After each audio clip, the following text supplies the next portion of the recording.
नमस्कार, मैं धीरेन्द्र अवस्थी। दुनिया के सबसे प्राचीन पर्वत श्रृंखलाओं में से एक दिल्ली के रायसीना हिल यानी राष्ट्रपति आवास से शुरू होकर गुजरात तक जाने वाली अरावली पर्वत श्रृंखला पर क्या केंद्र की मोदी सरकार की बुरी नजर पड़ चुकी है। दोस्तों, ऐसा हम इसलिए कह रहे हैं कि केंद्र सरकार की परिभाषा अरावली पर्वत श्रृंखला को लेकर केंद्र की परिभाषा को सुप्रीम कोर्ट ने मान लिया है। केंद्र की परिभाषा यह है कि 100 मीटर से कम ऊंचाई के पर्वतों को अरावली नहीं माना जाएगा।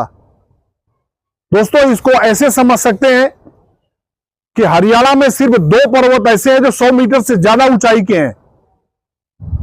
मतलब सारी की सारी अरावली पर्वत श्रृंखला हरियाणा के करीब 5 जिलों में आने वाली 100 मीटर से कम ऊंचाई में आती है।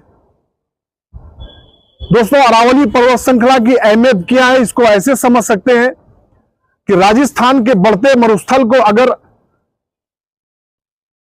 किसी ने रोक रखा है तो सिर्फ और सिर्फ अरावली है।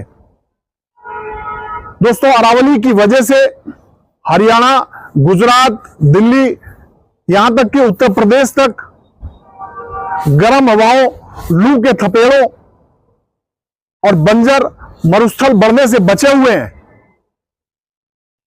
दोस्तों, केंद्र सरकार ने ही एक योजना लॉन्च की थी कि तकरीबन अरावली पर्वत श्रृंखला के आसपास 1400 किलोमीटर की एक हरित पट्टी बनाई जाएगी।